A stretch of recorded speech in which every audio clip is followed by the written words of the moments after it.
Trek Profiles Podcast, Episode 18, recorded November 2018.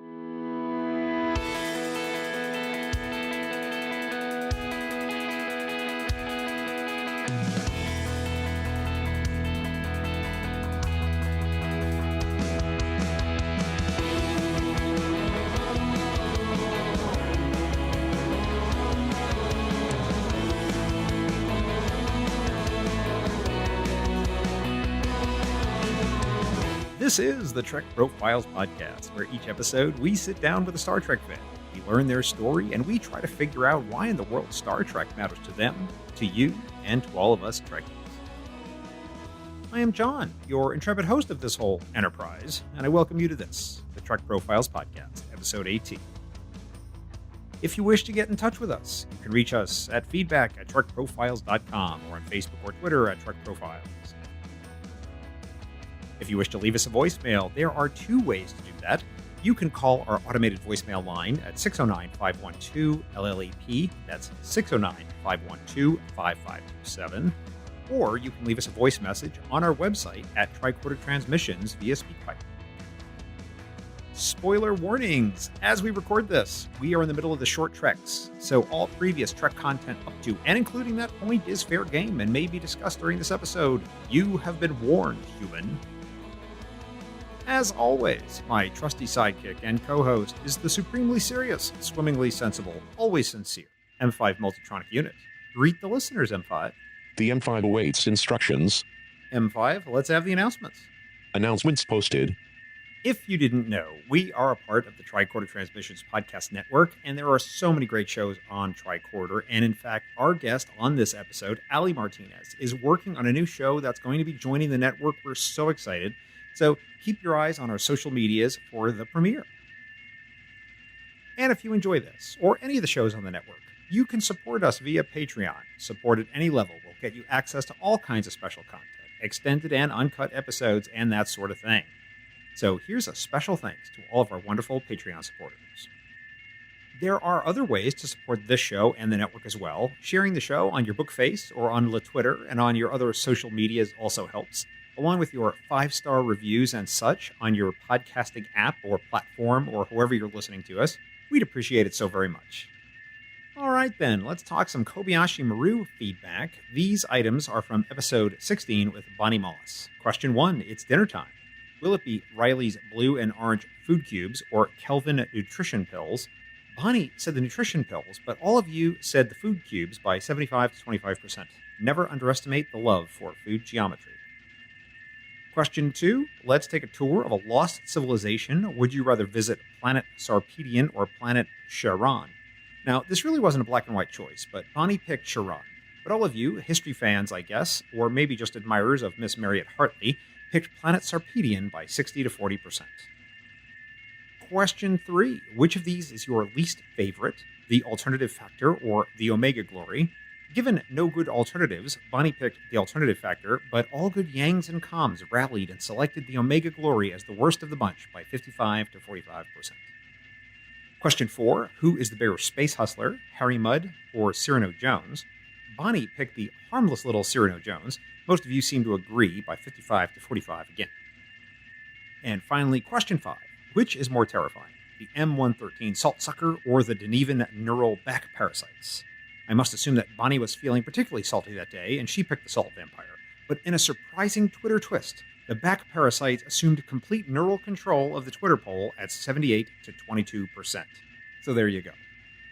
As always, after each episode drops, I post these questions on Twitter as a poll, so follow me there at Trek Profiles, and you can have your say on this episode's questions. That's it for announcements, news, and weather. M5, let's start the show. M5 acknowledges.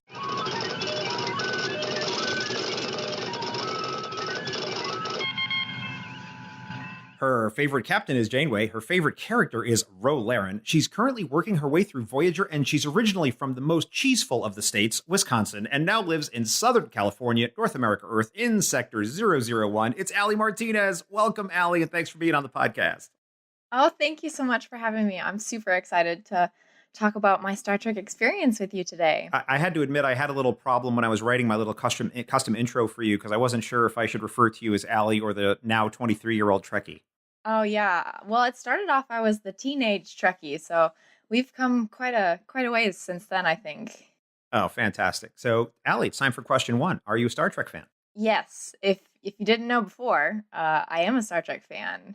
I've it's definitely been a huge part of my life for gosh, since middle school. Blast from the past. How did you get into Star Trek in middle school? Well, my parents actually watched it, and I one of my earliest memories with my parents is like sitting down each week and watching Enterprise, which was, I mean, coming out as I was probably in middle school, what the 2000s, something like that. Yep, But thereabouts. Yeah. yeah, but my parents are also avid Star Trek fans, so they definitely kind of indoctrinated me into the franchise. And so, Enterprise was your first introduction. Yes, yeah. The first memories of watching Star Trek was when my parents we sat down and watched Broken Bow because that was they were so excited. They were just like, "Okay, well, new Star Trek. Okay, we got to sit down." And we all had like our little pizza and popcorn and everything, and they were just thrilled, and I was just like, "Oh, what is this?" And then here I am now, however many years later, and it's just such a huge part of my life. So, you undoubtedly watched all of Enterprise in first run. Yes. Yep. And then, what series did you go to next? Did you watch any other parts, or how did you decide to consume more Star Trek after that? Well, I had also been watching while Enterprise was going on. I had been watching reruns with my dad, and we mostly Next Generation. That's also like from my childhood, the most heavily influenced, I think. And then with a little bit of DS9 sprinkled in, but I think with TNG, it was obviously very different than Enterprise. So I almost, in that middle school age, took them as like two entirely different entities. And then only later realizing, oh, well, it is a story and it connects and it all goes together and the puzzle pieces come together in the end. So, as we sit here and record this in 2018, have you seen all 700 and something hours? I have. And honestly, though, I binge watched a lot of it. When it all came out on Netflix, it was just like, okay, one after the other. And I would say that I'm the least familiar with the animated series and Voyager. And I'm currently working my way back through Voyager right now, but I am trying to sit down and do a full franchise rewatch and really just take it all in instead of just like, I'm just going to watch them just to get them all just so I can say I've seen them all. So I really want to sit down and just kind of be a little bit more immersed in it. I'm doing a Voyager rewatch as we speak, and I really shouldn't even call it a rewatch. I should call it a watch because Voyager, I know that I've probably only seen about somewhere between 10 to 20% of it in first run or in reruns since. So there's whole episodes that I have no exposure to whatsoever. Where are you in your rewatch? I am almost in the same place that you are. I'm like right on the edge of season one, beginning season two. So it's fun when you've been posting stuff on Twitter. I've been following up on. I'm like, well, I just watched that. Oh, that's so cool that you did that. That I'm like, I definitely thought the same thing. I'm surprised. I didn't think anybody follows these tweets, but I guess people are reading them and they're interested in what I have to say, which I find hilarious. But Oh, absolutely. for what it's worth, I'm really enjoying Voyager in a way that I honestly find surprising. I wasn't expecting to enjoy it as much as I am. What's been your reaction to it thus far? I think that now that I'm watching through it and really giving it a little bit more time to sink in, that I am enjoying it a lot more than the first time. I remember Voyager is my dad's favorite series. So after we got through TNG, that was what we watched a lot of. And it was like all over the place because I'd have stuff going on, so I'd be like, okay, well, I'm watching this episode, and then he would watch another episode that's like 4 seasons later, and I'm like, okay, what's going on? But now that I'm watching it all chronologically, it's really taking some more time to sink in, and I'm really gaining this different perspective on the characters than I had before. Because I remember first time I watched through it, I just like could not stand Neelix at all. I thought he was the most annoying thing ever. But now that I'm watching it through now, I have this deeper appreciation of Neelix. So it's like, wow, that's interesting. when you watch things more than once, it might change your view of it a little bit. Yeah, I know that Neelix and Kess are not supposed to be favorites, but I'm really enjoying them. And this is something I mentioned last night. My take on it was I like Neelix and I like Kess, but I don't like Neelix and Kess. Yeah, I think that's a really good way of putting it. They're sort of cringy together. But anyway, I digress. Okay, fantastic. So, and then of course you're all caught up with Discovery and Short Treks, which we're in the middle of as we record this. Is that right? Yes, I can't wait. It's a few days out from Calypso, and I really did. I was on a disco trek, and I really did like Runaway. I was surprised because I thought coming into it that it was going to be more of like a horror, because the trailer kind of made it out to be that way. That it was, oh well, Tilly's in the middle of the mess hall, and all this crazy stuff is happening, and we don't know what's going on. But I really did like it. Not so much. There were some inconsistencies with, like, I don't know. Well, okay, where did Poe go at the end of the episode, or just little things like that. But I really kind of latched myself onto the relationship between Poe and Tilly, so I did really like it. Okay, great. So, what's been your reaction to Discovery more broadly? I starting Discovery, I was not sure. I really the first episode, I it wasn't an instantaneous I love this. It was kind of more of a, well, okay. I always try to give everything an equal chance. I'm not going to say anything about it until I watch it. So I after watching the first episode, I wasn't sure. And then as the series progressed and they brought in like the mirror universe stories, I really did start enjoying it more than I thought I would. I take it into the fact that Discovery is meant to be different than other Star Trek series. And I think that's natural. Star Trek has to evolve over time. So I really, actually, coming out of season one, really enjoyed it. And I'm looking forward to season two. Yeah, which is not that far away as we record this. So, we got some stuff to look forward Yeah. to. I think it's going to be cool. Yeah, January. So, have you ever been to a convention? I have been to multiple conventions. The first convention I ever went to was in 2014, and it was Wizard World Chicago. And I wore a Star Trek uniform to it, but I didn't necessarily cosplay.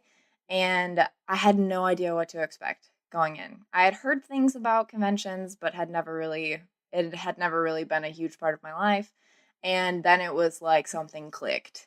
It was like, oh, you walk into the hall, the exhibitor hall, and everyone's just decked out in this insane cosplay, and there's hundreds of vendors with a ton of things that you want but you can't afford, and it's just incredible. And since then, gosh, I've went to the San Diego Comic-Con this past year, but didn't actually get badges to go inside. I've tried for 5 years to get badges and have never been chosen, but they have a lot of outside But things before we going on. talk about that, I want to learn more about your first convention experience. So, I'm not familiar Oh, with of that course. particular convention. What was it? Wizard World? Wizard Yeah. World, What Chicago. what kind of convention is that? Is it just a general sci-fi fantasy convention, or does it cater to particular genres or fandoms? No, it's very much very reminiscent of like a normal Comic Con. It's just not part of the official Comic Con like lineup. So they call it something different. But it has multiple guests, multiple franchises. And when you went there, did you go by yourself, or did you go with a group of people? Did you go with your husband, or anybody else? I actually went by myself. My parents were they dropped me off at the convention. I tried to talk them into coming with me, but they weren't so sure. So I went. I had just graduated high school, and it was me just alone at a convention. So it was amazing. And what about it appealed to you?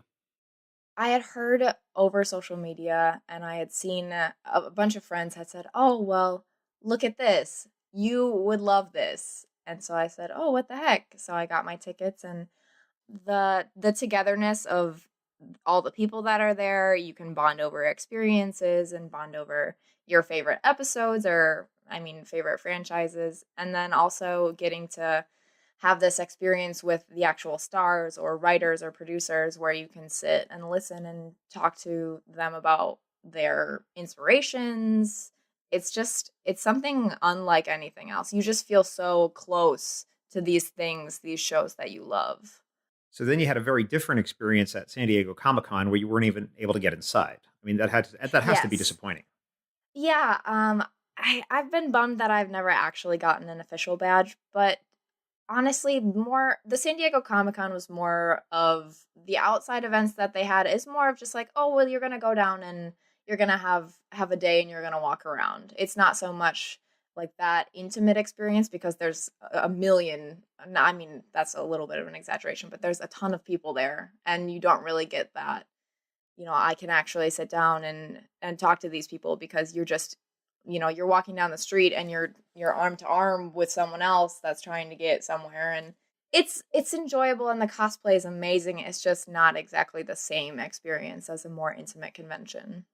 So you fashion yourself a little bit of a cosplayer. I do. Yeah, I guess a little. Well, I mean, I've seen you post on Twitter that you have actually full on, quote unquote photo shoots in costumes. Yeah, actually, I talked my husband into it. He is, I guess, quote unquote, my photographer, and I have another friend that does it for me as well. But I never thought of it, I guess, as cosplay to begin with. I just was like, well, I have this Star Trek uniform or uniforms now, I guess, and I was like, well, wouldn't it be fun if I just put it on and we went to this, field and I did some fun stuff and pretended to be a Star Trek character? So is it more like LARPing, if you know the term? Kind of. I Before I do a cosplay photo shoot, I really try to like get into the character, or I guess to the best of my ability. It's hard sometimes, but it's not so much. It's not always all about, oh, we're just gonna have fun and run around. It's like, okay, well, what would this character do if they were here right now? So you've done Rolaren. I have. And I've done Jadzia from Trials and Tribulations. And I did that at STLV this year. And if you notice, I didn't have the tribble spots, but in the episode, she doesn't have them. So also I've done Lita when the DS9 crew goes to Risa. I did her little beach attire. And Dr. Crusher in her fun workout garb, little jumpsuit thing. And I have more in the works, but I'm not gonna really release anything quite yet because they do take a while, and I haven't made all of my costumes. Some of them are bought, but I find that sometimes things take longer than you expect. So it's not always good to say, well, I'm gonna have this done by this day because things come up, and sometimes making a costume is harder than you think. Roger that. Um, what does it do for you? I think it just restates my love for the characters that I decide to cosplay. And it really just it allows me to almost in a sense like live through them because not just am I putting on the costume, I'm trying to almost see things through their eyes. And also, I mean, it's the enjoyment of other people as well because when I cosplayed at STLV, there were so many people that came up to me and they said, "Oh my gosh, I can't believe you did this cosplay," or "Your cosplay looks great," or I'll post something on social media. And at first I was like, I can't believe I'm posting these pictures. This is ridiculous. But then so many people are like, please post more. I love this. It's just it's just that experience of being able to bond with people and also being able to bond in a sense with that character that you're cosplaying. So this was your first STLV this past year. I was so excited to go. How was that experience for you? It was incredible. I had been following STLV coverage on social media for some time, and it was almost like the convention that I always wanted to go to, but knew that I would never get to. Partly because of I didn't always live in San Diego and was that close to Las Vegas, and then also it's expensive, and I wanted to get either a gold or captain's tier or general admission. The different tiers have different things that go along with them, but I really wanted my experience to be a more all-inclusive one if I was going to go at all. So I was really lucky. My husband actually got me my STLV tickets for our anniversary, and How it sweet. was incredible. Yeah, he had heard me talking about how I wanted to go, and I didn't intend to sound like, oh, I'm so sad I don't get to go to STLV, but he was like, well, I got you your tickets, so you can stop complaining now because you get to go. And It was just amazing. I had never been to a convention that was solely Star Trek based. So it was so different than like a normal Comic-Con because you're there just for Star Trek and everything is Star Trek and all the vendors have Star Trek things and it was incredible. I cannot say enough. If you've never been to either DST or STLV and you have a chance to go, I would definitely recommend it. What was the biggest surprise to you coming to the convention for the first time? I think it was just the the magnitude of Star Trek fans that were there. I knew that many Star Trek fans existed, obviously, because I had been interacting with all of you guys through social media. But if you walked into the main hall, well, when you walk into the main hall at STLV and you see how many chairs there are, and not all of them were filled all the time, but It's about for 6,000. yeah, something like that. But for some of the larger panels or like the discovery panels, it was incredible. And then when Patrick Stewart walked out and made the Picard show announcement, like that was incredible. Just like instantaneously the whole room just rose to their feet and just everyone was so excited and it just so hard to even describe just this togetherness of fans. It was truly incredible. Are you going to come back? I hope so. I'm not so sure about this next year because I may be in the process of moving, so I'm not quite sure yet. But I hope to at least go back to another one before I die. And obviously, I'd like to get to Destination Star Trek as well, but that's a little bit further across the pond. Gotcha. In your convention experience, what would you say was the highlight of the whole thing? Of Star Trek Las Mhm. Vegas or just conventions in general. Well, maybe both. I think that the highlight of conventions in general is the chance to actually talk to these people that I've been interacting with over social media. And when you first start talking to someone on social media, it's you can definitely form a incredible friendship. Just even closer than, some of the friendships you may have had before.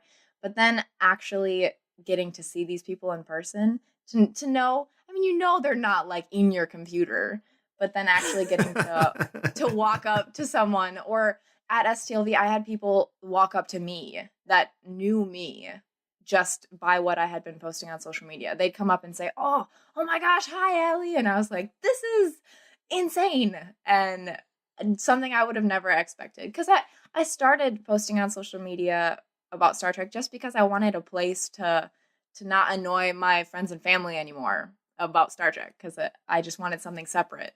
And then from that, it just grew. And now I'm part of this incredible community. And then getting to actually meet these people, it's just, it's incredible. So when you're watching Star Trek in its more recent incarnations, Discovery and all of that, are you watching it yourself, or are you with a group, or are you with your spouse, or how are you consuming it?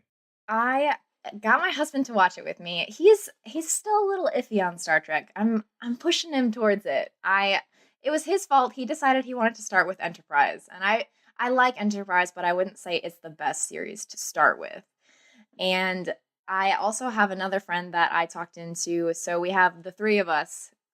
When Discovery was coming out every week, we would watch it every Sunday and have a little like watch party. And I want to add more people to that number, but we'll see.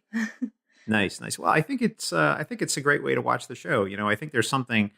It's a very community oriented show in a lot of ways, and I think that it's great to be in a watch party. I don't have that experience. I'm always just watching it by myself. So I'm always interested to see how people are consuming it because I think it changes a little bit about how you interpret the episodes. So I mean, are you having like a discussion about it afterwards, or still trying to having your predictions about what's going to happen next and all that? I'm sure.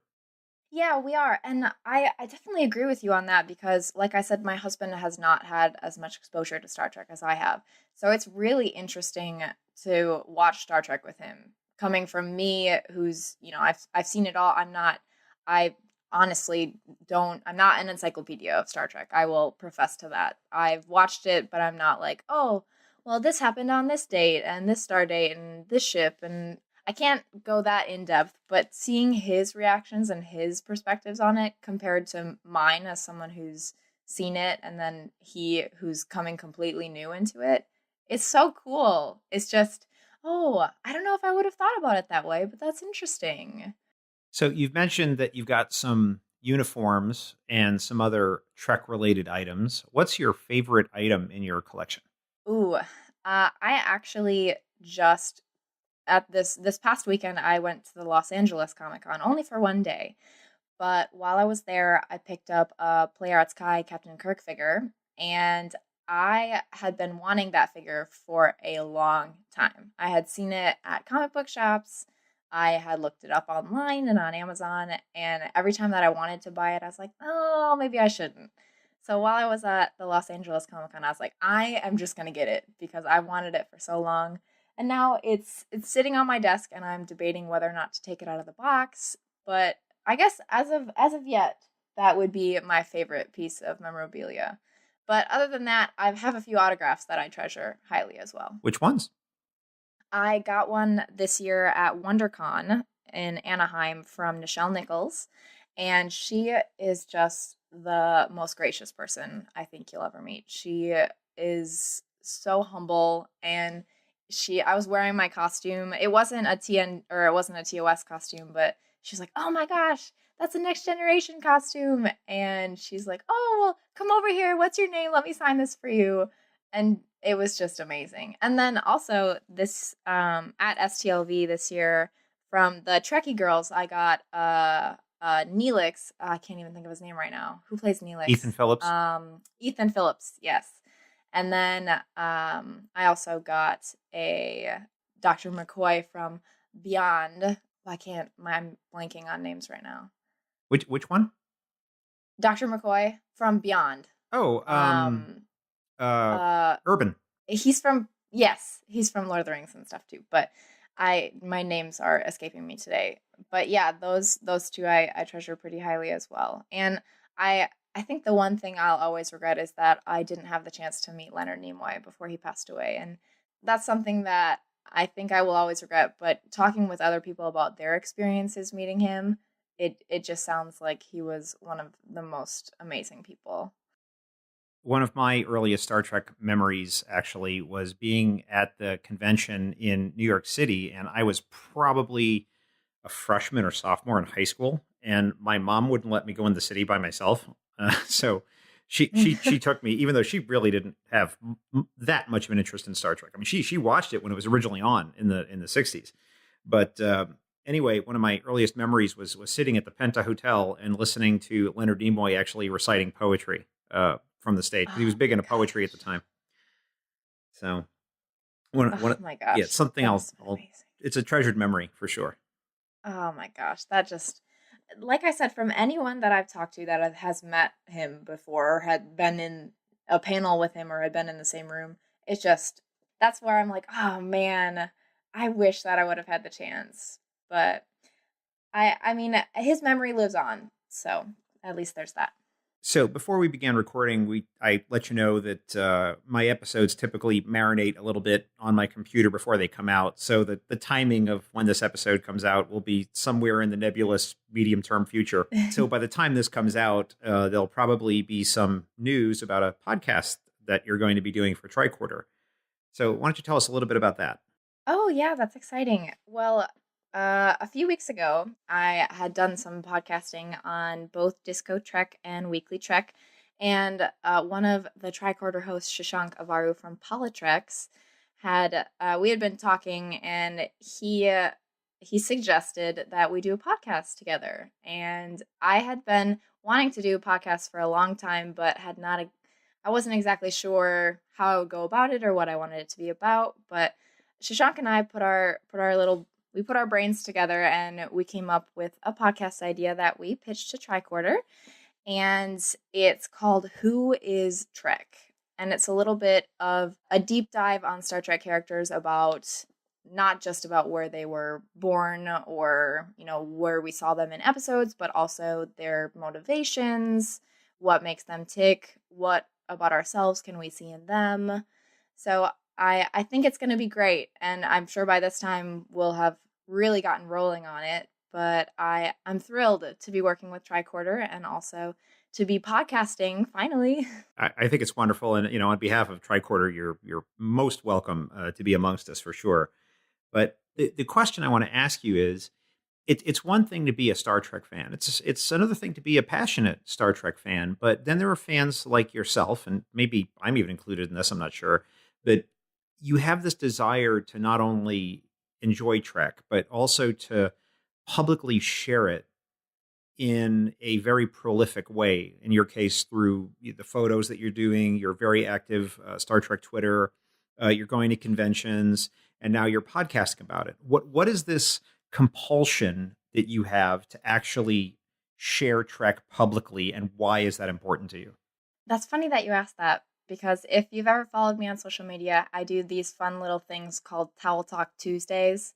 On Tuesdays, it's a small video just where I talk about some thoughts that's on my mind. And this will be irrelevant when this podcast comes out, but this past week, as we're recording this, I talked a little bit about that on my Towel Talk Tuesday.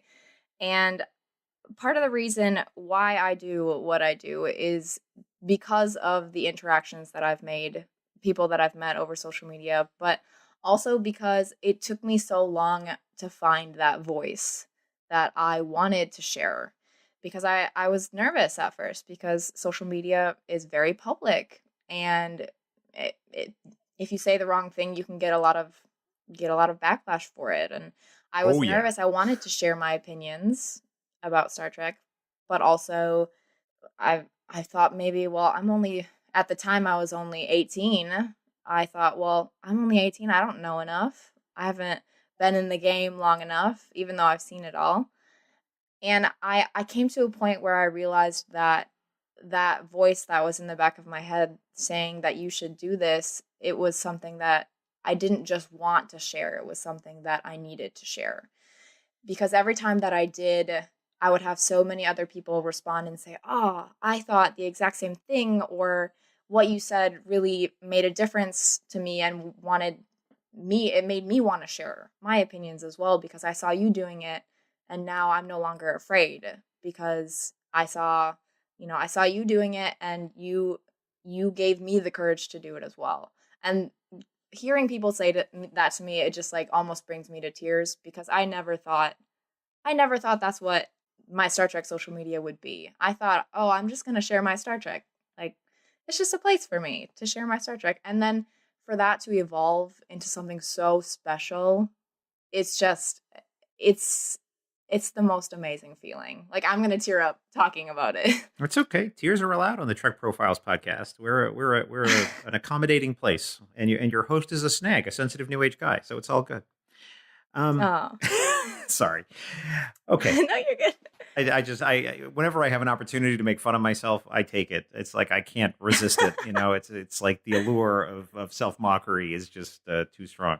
Oh, But I think that there is something to what you're talking about, Aly, in that there's something about this particular fandom, which, while it certainly does have its darker parts, there's something about this fandom which is very communally oriented and very much about the connection that people have. And I think that that's inherent in the show, is that, that we're all connected, right? And it's not just the humans, it's the humans, it's the Andorians, it's the Vulcans, and even the Klingons and the Romulans, right? Is that when we realize that we're all connected to one another, we're better. And there's mm-hmm. something in this fandom that's the same sort of way, and I haven't been able to describe it, but I have this inchoate sense that it's like this bonding we have over Star Trek is really quite special. And in some other fandoms that I'm involved in, you don't kind of see the same thing. In some other fandoms, there tends to be a lot of vitriol about particular things, that if you're not a fan in the exact same way that I'm a fan and have the exact same rankings of these things that I do, then you're not a fan. And and there's some of that in Star Trek, but certainly not to the levels that we've seen somewhere else. And have you experienced some of that negativity? I certainly hope not. I've tried my best to kind of stay out of that. And I mean, it's not even that I wanted to get into it because people are nasty on social media sometimes. But a few weeks ago, I did have someone, they kind of misinterpreted what I was trying to get across. I posted something on Twitter about me wearing my Star Trek uniform and how it made me feel empowered as a woman. And out of that, someone, I don't even remember his name, but took that in a way as I was mocking the military by saying that I was wearing my uniform, which is the way other end of the spectrum for me. I mean, obviously my husband's in the military and I am also a part of a Gold Star family, so that was not my intention at all. But that, I mean, it goes to show that things can be misinterpreted over social media because you don't know the tone that someone is saying something in, or it kind of offers that anonymity where, okay, well, here's my profile, but if I say something nasty or mean to you, you have no way of actually getting to me. I can just block you. So there are people like that. And I think that you'll find them anywhere. I mean, you find them in real life too. Yeah. Not just on social It's media. part of being in the world for sure. One of the stranger things I've experienced is when sometimes when doing this show, my guests will say controversial things, and I'll get attacked for that. And I think, well, why don't you go talk to them? Oh. Right? And their point was, well, you either shouldn't have had them on, so you should gatekeep your show better. I've gotten that one because this person isn't the kind of fan that I am, and that's your fault somehow talking to me, or I should somehow edit out anything that's not utterly totally 100% positive, and that's just not how I choose to roll. So Yeah. I think also I think that there's something to say about the fact that it's okay. Some people need to understand this, but it's okay if someone disagrees with you on social media. But if they're being extremely negative and attacking you, that's a different story. Because I'm totally okay with different opinions about things. Even if it's like something I totally don't believe, that's fine. That's what you believe. But if you're attacking me for my beliefs, that's a different story. okay, well, the M5 has given me a list of episodes, and I think we should jump into that. What do you say? Yeah, why not? Let's do it. So I want to start. I think I want to start by talking about the cage. Now, Okay. I'm not sure how you feel about the cage as a standalone episode, or if we should talk about it in terms of the context of the menagerie. So let's start there. Do you want to talk about the Okay. menagerie or the cage? Let's go with the cage. Let's do it. So tell me why the M5 thinks that this is an episode that's important to you. Okay, so the cage is obviously, if you know me, I've talked multiple times about how the cage is one of my favorite episodes, and it is that way because I do appreciate that standalone feel. It's almost like a longer version of a short trek if you think about it. Number one is one of my favorite characters, so off the bat, seeing her was what drew me to it, and also Captain Pike is one of my favorite characters as well, and I loved when I saw him show up in JJ's new Star Trek series. So I think it should have aired, but I mean I love William Shatner and Captain Kirk as well. I don't know. What do you think it would have been successful if it would have ever aired? I think it's always hard to write these alternative histories, but That's true. I will say that some of the things I really appreciated about the cage is the fact that the captain was just tired, and you got a sense that he really was like a tortured kind of guy, and I liked Mhm. that. And it was such a contrast. I think when we got Kirk, who was like this totally self assured dude, and Pike was like, oh, I'm tired of having 203 people's lives, in my hands. I'm tired of deciding who lives and who dies. And, he's having that conversation with the Mhm. doctor in his quarters. And I just thought that conversation that he has with Boyce right there, it really encapsulated to me like what the flavor of that show could have been. And the idea that, that I think Star Trek has gotten away from, which is sad to me, is that space is big Mhm. in a way that like is beyond incomprehensible to us. I talked about this on the episode that I did with Dr. Aaron, the astrophysicist, right? I mean, it's just this, the Mhm. space is so big, we can't even get our brains wrapped around it. And you got this sense that he really was out there, that he just couldn't like Mhm. pick up the phone and dial up Admiral and say, what am I supposed to be doing? Or, what do you want me to do here? And he really was, left to his own devices and making decisions that could have potentially catastrophic outcomes. And there really was no help is going to come for a long time. And that sense of really being out there, I found really appealing. And I wish we had Yeah. more of that in Star Trek. We seem to have less of it nowadays. And I want more of that. Yeah, yeah, I hear you. I One of my favorite things about seeing in Star Trek captains, I love it when, you feel like you're on the same high that they are when I can't remember the episode now, but when Captain Picard when his archaeology professor gives him that it's like this crazy artifact and he's so excited and thrilled. Oh, and it has I don't remember the all the episode. parts, all the pieces in it. Yes. Yeah, yeah, yeah. And you see him just like light up. And I love that with other captains as well. But part of the endearing part for me about seeing a captain is when you do see their hardships.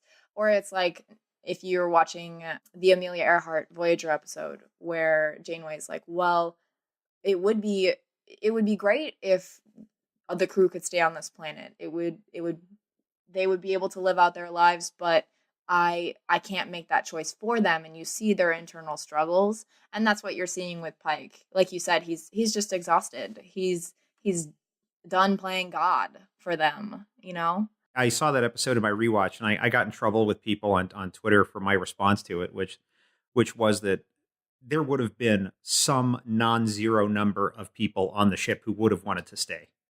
I agree. I think there would have been a few. What had they been out there? Would they say 6 months? Something like that? Yeah. They've been in the Delta Quadrant?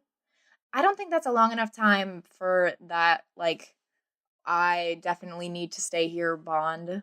So I hear what you're saying. People got agitated with me, but my point was that I'm sure that there had to have at least been a couple people who maybe didn't have anyone at home, didn't necessarily have a life to go back to in the Alpha Quadrant.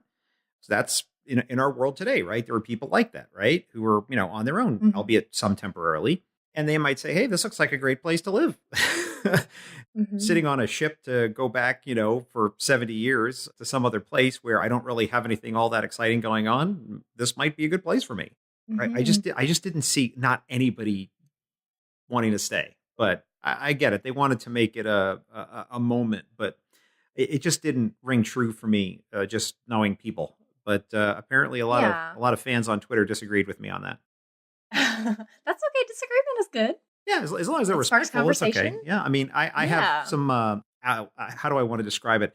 Out and proud gatekeepers that I interact with on Twitter from time to time, and as long as they don't bring any negativity to me, I don't mind it. But as long as they're respectful, it's fine.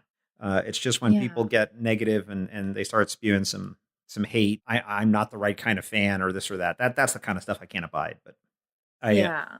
I think it's okay to have different opinions, and everybody has their own opinions about which Trek is best anyway. So that's a That's true. and in this case, we're looking at the cage and we're saying, man, that could have been the best Trek. Yeah. Yeah. So I think that the cage almost that, well, space is a scary place and things don't always turn out like they should, almost is bringing about the renewed interest in the Quentin Tarantino. Space is crazy and things are really dangerous, and I wasn't sure about, okay, hearing Quentin Tarantino, okay, he wants to do a Star Trek movie. I was like, oh, are you sure? But I'm willing to keep an open mind. So I think I like those. Well, space has great things and great, you have first contact with species and all these incredible technologies, but also it is not happy go lucky all the time. One of the things I really appreciate about the motion picture, which is a movie that I've only grown more fondly attached to over time, is that it was one of the few times in Star Trek we actually got to appreciate the fact that just running the ship is hard. Getting it into warp Yes. drive and, getting transporters to work. I mean, this, I don't care what kind of, mumbo jumbo technology you have, the more advanced it is, it has to be more complicated. And just the idea that, going faster than light with these engines and having intermix chambers and, all the crazy technology stuff. I mean, it gave you a sense that it actually was an achievement to make these things happen. Mhm. It wasn't just like, oh, I pop in a shuttle, hit a button and, pew, pew, I'm off to the other end of the universe. I really appreciated that. And I liked that sense of achievement that the characters get from those things in a way that I think is something that, as Star Trek has gone on, we've gotten less of. It's something that I really appreciated in The Cage and in TMP. And I'm not sure we've seen a lot of that in a lot of the other incarnations of Trek. Yeah, I wonder if the new animated series, I mean it's meant to be a comedy, but I wonder if Lower Decks will, I guess, in a comedic way elaborate on that at all. I was that guy. I was the Lower Decks guy. I mean, I will never forget, we're going to have a diversion here, but I was on a submarine and we had these electrostatic precipitators, which were used to clean the air by sending the air through these gigantic boxes that had these charged electrostatic plates in them. And it would pull impurities out of the air. And then we had to clean them in a sonic sink. And it was like this bone jarring experience. These things were heavy and you had to lie on your back on a piece of equipment, like half upside down, and pull these things that were like the size of 3 shoeboxes put together that were heavy, and pull like 20 of them out of this piece of equipment and then carry them all the way across the ship by hand, put them into this sink for a certain period of time, which ultrasonically cleaned the plates, and then reverse the process and put it all back together. Right. And we used to not have smoking on the submarine, and then they allowed smoking. And the work that I had to do to clean those freaking plates, right? Because it had to pull all the contaminants from the cigarette. And I never smoked. So I had total ability to just rag on people for this, Like, why are you're making my life so hard by doing what you're doing, And just like, I have a million stories about that. Just running a piece of equipment, like any ship, is hard. And there has to be like these little cogs in the wheels, like I was, keeping everything running. And so I always appreciate that perspective very much. I'm reminded of another show. I think I probably mention it at least once every episode, Babylon 5. And I don't know if you ever saw it. Yes. I've seen bits and pieces. I haven't seen all of it. Well, they have a Lower Decks type episode where they got these 2 like cleaning maintenance guys. And it's all from their perspective. And they're like sitting there having lunch. They're like, what'd you get for lunch? And they're talking about what they brought. And these are like regular working class dudes. And there's some like space battle all of a sudden. And they're like, why are we in this space battle? They're like, I don't know. Who are we fighting? I don't know. And, they don't have any idea of like, and you just got the sense that there's this gigantic mission that's happening. And like, there's some kind of life or death struggle going on. And their only job is to like hook up the circuit and clean the deck and, make sure the escape pods are all online. But they have no idea what's happening. And that right there just was so true to life to me. I love that so much. And I hope they bring that in. I think that'd be really fun to see a whole. I think there's a lot of rich comedy that they could explore in that sort of vein. I think it'll be hilarious. Yeah, I agree. That's so fun that you kind of have that personal connection there. It is. But I'll say that it also drives me crazy. It drives me crazy because sometimes when I see stuff, I'm like, I don't think that's how that would go. Like here's an example, right? Mm-hmm. So, you were talking about Runaway. And one of the problems I had with it was that I just cannot believe that Tilly will not get caught. Because I know I absolutely believe that she has to be found out that she was harboring. I can't believe she kept a fugitive on the ship and was not caught. And if she is caught, that's getting kicked out of Starfleet or a career-ending reprimand. And I don't want to see that happen to Tilly. But if nothing ever happens with that, I don't believe it because I just know how ships work. And forget the military. Think about a freighter today. Like, what are those? If they caught a stowaway, and you tried to keep it, you tried to not let anybody know about the stowaway, and you were found out, you would be fired and you would probably go to jail or something. I mean, something bad would happen to you. And that's like in the civilian world. In Star Trek world, especially when the stowaway is like someone who the Federation is after and has like an APB out, that'd be the end of you. Yeah. So yeah, I hear you. I think that it was almost a fault in writing there because the true like point of the short trek was the relationship between Poe and Tilly, and then those kind of idiosyncrasies on the side I do understand what you're saying, that it did kind of draw you out of it a little bit. Yeah, and that was just my own reaction. And I do appreciate the acting and the relationship between the two actors. I thought was great. I thought the performances were just wonderful, and it's very clear that Mary Wiseman is a comedic acting deity in her own right. So lots of appreciation and love for that. But this is just my own thing. So when I watch these shows, Yeah. knowing just a little bit about how ships work and things like that, that's the kind of stuff. So that's the thing that weighs me down Hmm. when I watch these shows, and that's true not just for Star Trek but for everything. So but that's my own insanity. But enough about me. We're here to talk about you. So, Kate, why did you have this affinity for number one? I think obviously the a very plain answer for that would be that it was very new for its time. It was just completely having a woman on the bridge. I mean, you even hear Captain Pike say like, "Oh, just having I can't get used to having women on the bridge, but not you, number one, you're different." So, first of all, that's like the flashing red light. That's like that's awesome. Woman on the bridge, woman power. Yay. But also, I think that just the way that she carries herself, and obviously we're going to get to see more of her in Discovery. Whoop whoop. I think it really is just her affinity for seeing her take charge. I think that's why I like Voyager so much as well. Like with Janeway, I love seeing women take charge, but also knowing that they are allowed to have a soft side as well. They don't just have to be, rigid and I am the captain or I am number one, but they can also have that softer side. I think that's one of the things I'm appreciating about Voyager since you bring it up. And, for my work, for my day job, I actually do organizational psychology, leadership development, corporate training, that sort of stuff. And Hmm. so I always pay close attention to leadership styles and things like that because it's what I do for a living. And Janeway, in my opinion, probably is the most emotionally intelligent of any of the captains that we've seen in Star Trek by a lot. And you can lump in Discovery with that, doesn't matter. She's way ahead of where any of the other captains were. Picard kept himself completely aloof from the crew on purpose. He wanted to be elevated above and sort of, this distant, lofty, sort of intellectual dude and not be involved with the crew on a very personal level. Hmm. Kirk sort of had his troika around him of Spock and McCoy, and everybody else was like off in the distance.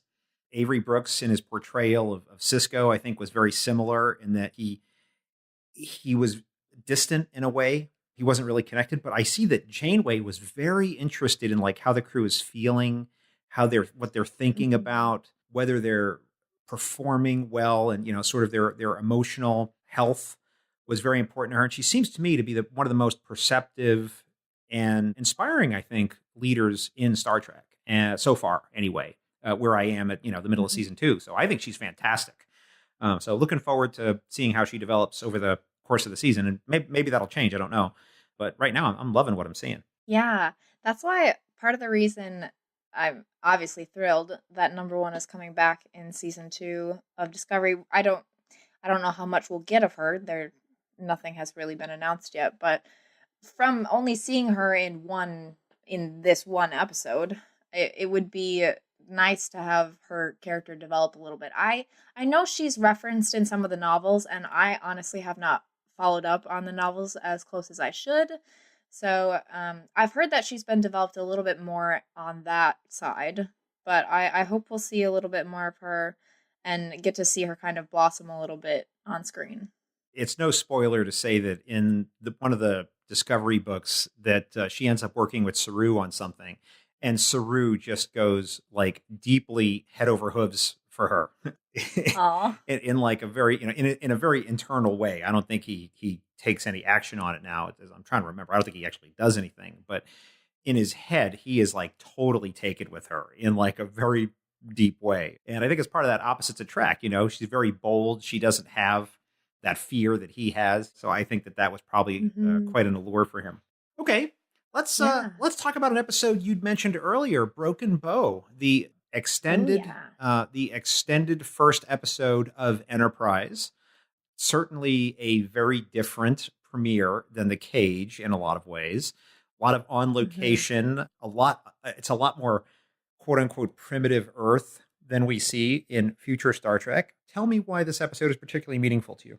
Well, first of all, like I said earlier, it's the very first Star Trek episode that I can distinctly remember watching because, like I said, my parents were so excited for it to premiere, and I actually, at the time, I do have a love for Enterprise, but I will admit that it is not my favorite series. And that's okay. That's just my opinion. But I do like that it kind of opens up and you get to see that young Jonathan Archer, that kid and his dad obviously developing the Warp 5 engine. And I it's interesting because it has all these like pieces that I think one of the things with Enterprise with me, because it was only 4 seasons and it didn't really have the time to develop like some of the other Star Trek that we have seen, I think that there were definitely loose ends, and I think a lot of people could attest to that as well. But just opening up with Broken Bow, you see Archer's obvious distaste for the Vulcans, which changes as the series goes on because of his experiences with Paul. And which is also And mutual, I would add. It appears to me. yes, oh yeah, yeah, absolutely. And I mean, you see, I like that you see this. Oh, he goes to Brazil to get Hoshi, and like you see these people coming together, and it's before the ship launches. I like that. Oh, well, it's coming, but it hasn't happened yet. And then, I mean, there's obvious a point where it's like, well, is this going to happen? Are they going to go on this mission? And I, coming like from middle school me, seeing this, well, actually, when it premiered, when Broken Bow did premiere, I would have been, what, 6, 7? I wouldn't have been in middle school yet, but this is the first episode I remember watching until I got back into it in middle school. So me, like 6-year-old me watching this, which my parents were kind of iffy because there's like some suggestive content The in Enterprise that maybe the premiere date was September 2001. Okay, so yeah, I would have been 7, yeah, 6, 7, something like So that, and only a few weeks after 9/11. yeah, I remember someone was talking about that on Twitter recently. But my parents were like, "Okay, well, maybe she can watch it because hopefully there won't be anything too suggestive, and if there is, we'll just cover her eyes or ask her to leave the room or something." But coming from me, these characters, as I watched Enterprise so many years later in middle school when I really went through and just deep dove into it, those characters were so much more endearing for me because it was just that flashback to 6-year-old me sitting in the living room watching this for the first time, and I'm like, oh, I remember that. So each time I watch Broken Bow, it's just that like flashback. I'm like, oh, well, that is just such a blast from the past, and then it just truly sheds a light on how much Star Trek is a part of my life. It certainly was a very different kind of pilot than a lot of the other Star Treks that we've seen. And I think it had a real sense of exploration in it, which I thought was quite endearing. Yeah. And also I mean, right away, it's like, okay, well, the Suliban, like, what is happening? What's going on? And then you're left with all these questions in the end. And then you have to, as you go on, you discover answers to those questions instead of it had that episodic feel, but also had that like overarching story arc with like obviously the temporal Cold War and all that stuff that Discovery is doing so differently because they do one long story per season rather than more of like an episodic feel. How did you like the temporal Cold War stuff? When I first watched it when I was little, it obviously confused the crap out of me because I had no idea what was going on. But I think it's interesting. I think that it can be hard to follow. Star Trek Online has kind of established a little bit more on it, and as I've been playing, it's interesting because I mean it's not necessarily canon, but I think it's fascinating, but also it was a little hard to follow. I don't know. How do you feel? I felt like it wasn't fully fleshed out in a way. Now, my memory fades, Yeah. so I'm actually thinking back to when it was in first run, because that was probably the last time I saw the whole thing was in first run broadcast. So we're talking quite a number of years ago now. So I'm going to have to ask me after I finish my rewatch. So I'll probably have more to say Yeah. than I do right now. But I just remembered not feeling at the time like it was as rich of a story as I wanted it to be. Yeah, I do hear you there. And I think whatever qualms that people do have with it was also trying to do the same thing for its time that Discovery is trying to do now. It was trying to obviously bring it back, but also kind of continue that evolution in a way where it's like, okay, well, this is still Star Trek, but we're in the 2000s now, so this is 2000 Star Trek is different than TOS or DS9 or etc. So I think in a way it was really just trying to be that next step in the evolution, but then there were so many loose ends for Enterprise. I definitely agree with you there. Let's turn back time.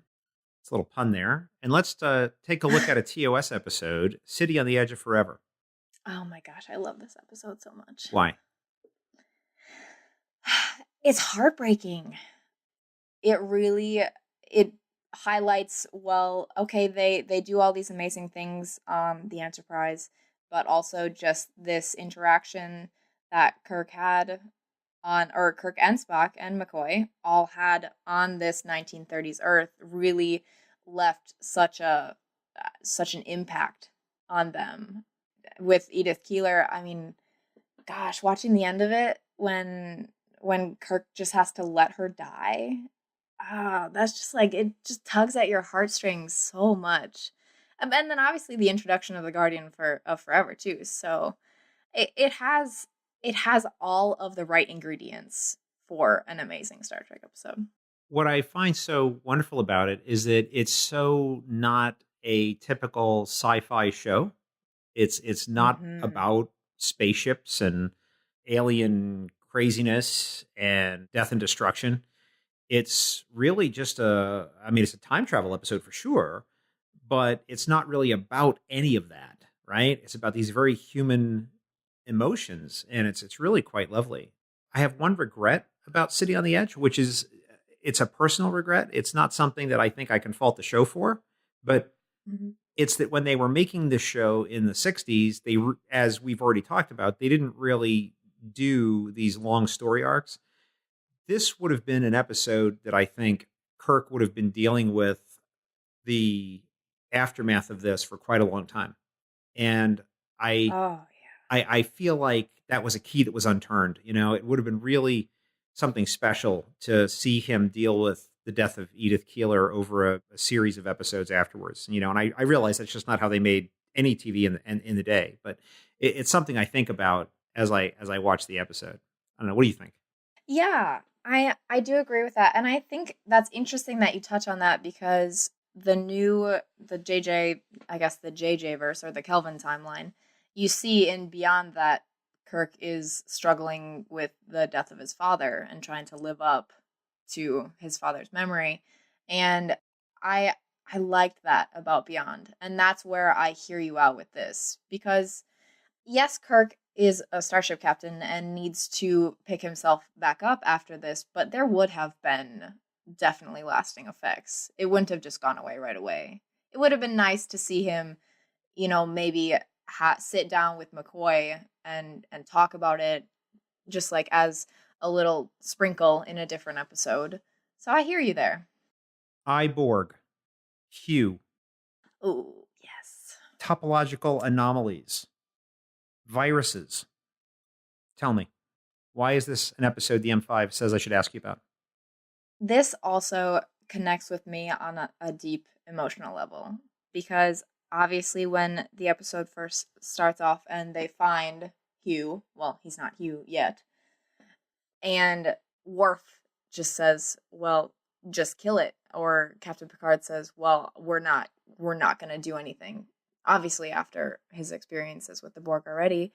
And you really just, as you find out that it is not just a drone, that you figure out that it is Hugh, it's just this amazing just development of someone as a Borg you would have thought, well, you already know what the Borg are capable of.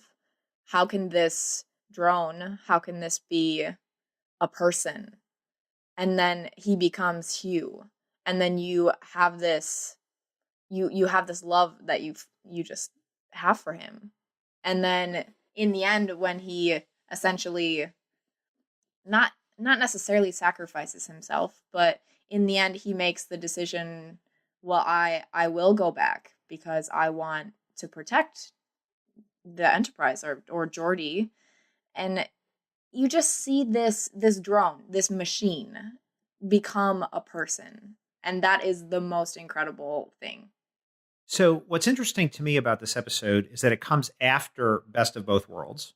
Mm-hmm. Picard is very well aware of how the Borg are, but yet chronologically, it comes before First Contact.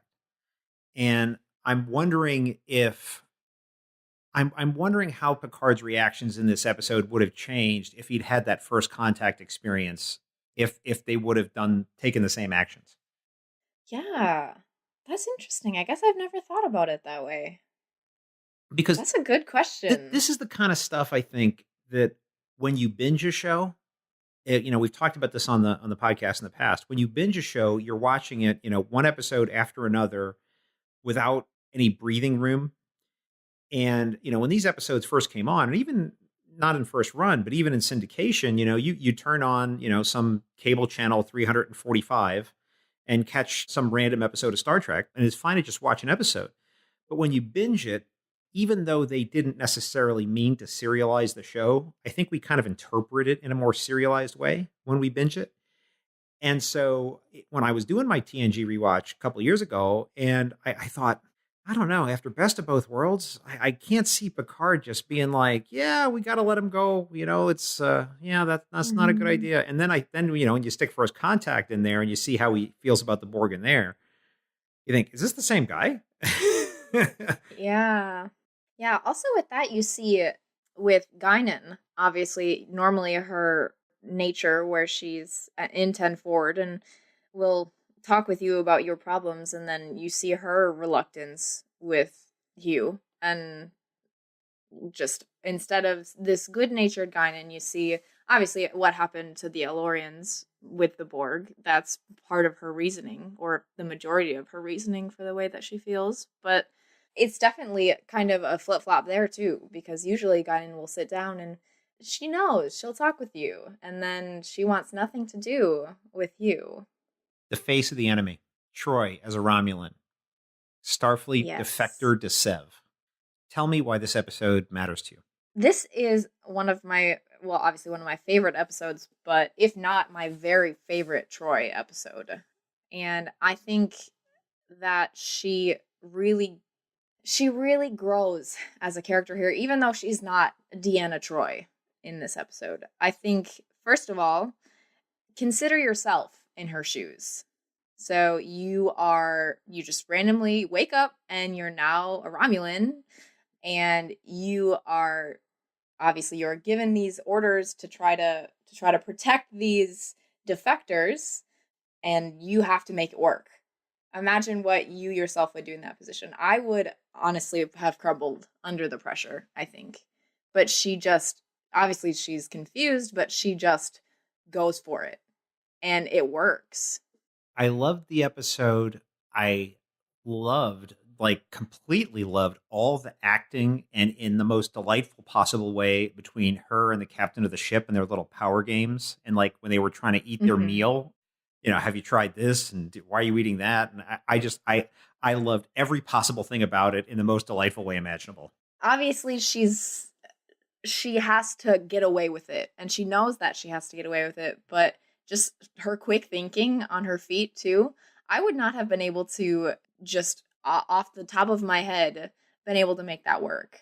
And she just was like, okay, well, I'm going to do it. And I'm going to have that tone that I need to have to prove that I am from the Tal Shiar. And it's just, wow. The acting, like you said, very much just incredible.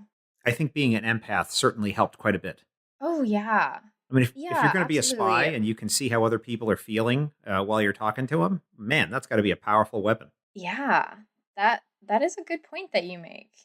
And also, I mean, to hope in the end that it would all work out with attacking the Enterprise.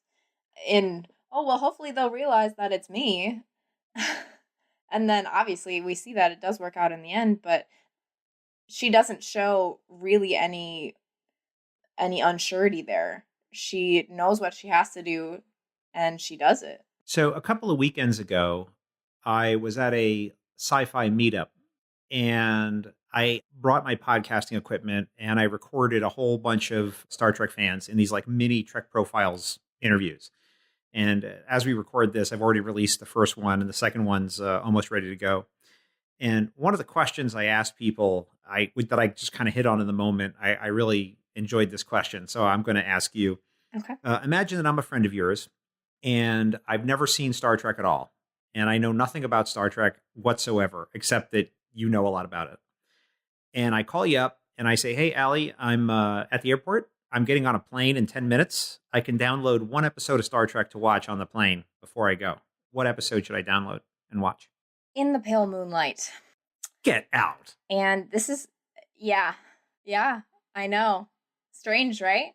Because obviously it's like, okay, well, there's a lot of stuff that's going on. But I think that actually, I've suggested this to people before. I think that In the Pale Moonlight has a ton of qualities that are so special of what Star Trek does. First of all, you see that the Federation is in war. So that's something, okay, well, it's not necessarily a peaceful time, right? Yep. And then we also see Sisko obviously having this crazy internal almost war with himself about what he should do. You see it through his log throughout the entire episode. And that, I mean, obviously shows that, well, he has reserves about what he needs to do. And obviously what he's doing is not acceptable in a Federation sense. And then also you see Garak, which I love Garak. And in the end, you see that Garak makes this decision that obviously Sisko would not have made. And that Garak just is willing to do whatever it takes. So you have Sisko who's like, well, okay, I'm not sure if I should do this, but it needs to be done. And then you have Garak who's like, I am just going to do whatever it takes because he's Garak. And then you have all these other just like elements that just sneak their way in with, okay, so Quark gets stabbed. And then all this stuff with, okay, well, Quark wants to press charges. And it just has all these beautiful elements that in the end, you see this insane thing happen. And okay, well, how did we get there? And this is how it happened. I love that it's almost that chronological. Well, I'm not Sisko's log. Well, I'm not sure how I should do this, but I consulted with Mr. Garak, and then in the end, you see what happened. So it really just tells that story in such a wonderful way. I don't know if it's the one that you would have chosen, but I know I'm surprised. I have to admit, not because it's in any way not a good episode. It's not a criticism of the episode in any way, but in my way of thinking, I'll be curious to see what other people think too. Is that I think it's several standard deviations away from, I think, what best encapsulates whatever Star Trek is. It's probably the most different kind of episode that we have in a lot of ways. It's very different. It's very different. And so I think that it's an interesting choice. Certainly not what I would have picked. But again, I'm not saying it's a bad episode in any way. It's a great episode. It's just, I'm not sure I would show that one episode to someone and say, yeah, if you like this, you're going to like Star Trek. That's true. Well, I think I'm coming from the perspective on the question where if it was one of my friends that I know. So maybe I'm coming at it from this is what my friends would like. Okay. Rather than a more like unbiased opinion about it. That's fair. Maybe that's where I'm coming from. That's fair. That's fair. I mean, I know I was putting you on the spot, but it's a fun thought experiment to have, right? And yes. I enjoyed hearing the different things that people told me. It was quite an interesting collection of responses I got to that question. But I think that the answer to this question is driven by a deeper thought, which is, what do you think Star Trek is, Aly? Oh gosh. Star Trek is really altogether an idea or a possible future for humanity. And it has all these lovely bits that we see, the the embracing of diversity. We see obviously the increase in technology, use of diplomacy, and sometimes conflict when there needs to be conflict. And we also see into these beautiful cultures, these beautiful traditions. And it really highlights the importance of humanity evolving, not just in the future, but how in the past it became the future, and now in the present how important it really is that it needs to happen. It really just is that hopeful future of humanity stepping up and embracing everything that makes it so beautiful. Why does it matter to you? I think because Star Trek has always been this almost consistent presence in my life, it really has made me a better person. And that sounds kind of cheesy to say, but it has taught me how to be a better human. It has taught me to be more patient with people. It has taught me to be compassionate. It has taught me to be stubborn when I need to be. Like I said, Ro Laren is my favorite character, so she definitely harbors a lot of stubbornness. It just... Could you give me an example? Because of... Yeah, I can. Okay, so growing up, Star Trek was something that I always aspired to because of the fact that growing up, I wanted to be an astronaut. That was like my number one, this is what I'm going to be when I grow up. You can ask any of my friends, like any of my close friends, they'd say, well, yeah, Aly talked about being an astronaut all the time. She wouldn't shut up about it. We'll believe you. And now I realized growing up that I didn't really have that knack for STEM. I was never gifted in science or mathematics. I had tutors, I studied. It wasn't my bag. And so through Star Trek, I was able to kind of experience that I guess that science and math and space exploration that I wanted, but that I could never really achieve. Not that it would be impossible, but I just realized I was gifted in different ways. And just that connection that I had just made me so much more deeply appreciate the franchise as a whole. I think that that's a beautiful and inspiring way to bring the interview portion of this show to a close. Because, Aly, I've enjoyed talking to you, but I have to tell you that the M5 is furiously signaling me that it is time for the Kobayashi Maru. Oh, gosh. Okay. I'm nervous. Don't be nervous. The Kobayashi Maru is a challenging and difficult test, cunningly prepared by the M5. Should you not only survive the test, but pass it as well, the M5 will award you an honorary Star Trek title. Are you ready, Aly? Okay, I'm ready. M5, load the Kobayashi Maru simulation and prepare to record Aly's responses. The simulation is ready. Question 1. In your next life, you will be reborn as a Star Trek alien. You can choose Andorian or Vulcan. What's it going to be? Vulcan. Time for lunch. Plomeek soup a la Neelix or omelets a la Riker? Plomeek soup a la Neelix. Worst possible Star Trek punishment. A month in the agonizer like in the Mirror Universe, or 20 years of implanted prison memories like from the Agrathi? 20 years of implanted prison memories. Who is the worst Badmiral? Hafter, who tried to take Lal away from Data, or Pressman, who illegally tested a Starfleet cloaking device? Pressman. And finally, who's chasing you? The Tal Shiar or the Obsidian Order? The Obsidian Order. Simulation complete. M5, please compute the results and tell us if our guest has passed the Kobayashi Maru. Working.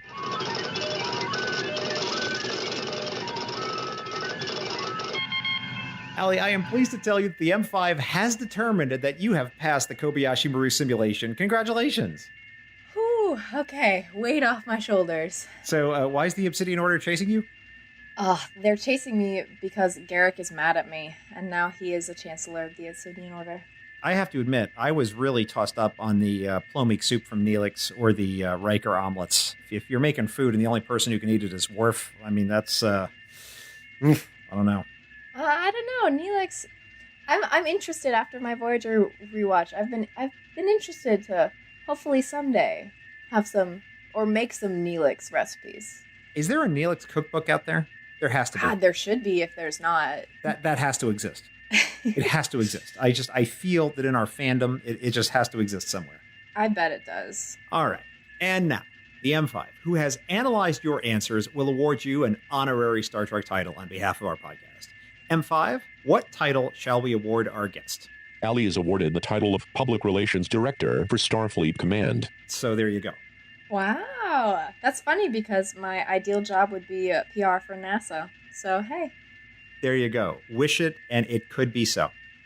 Aly, please tell people how they can get in touch with you.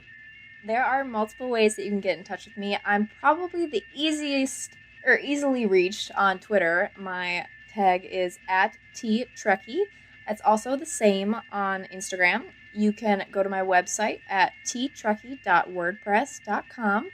And I'm always up for, if you want to DM me, you can also send me an email. My email is the.the.ttrekkie@gmail.com. Aly, thank you so much for being part of Trek Profiles. Thank you so much for having me. It was fun. You really challenged me to think about all these questions and what Star Trek means to me. So thank you.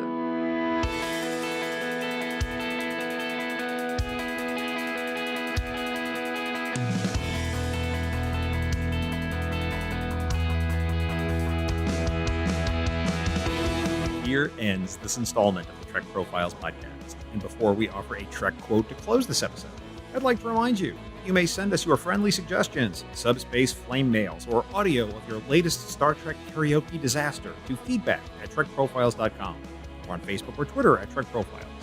Anything you send us may be used in the show, or it may be given over to a bunch of pack-leads to make them go. This week, I leave you with a quote from Hugh the Borgling, who in the episode I, Borg discovered that, quote, resistance is not futile, unquote. Thanks for listening, and live long and prosper.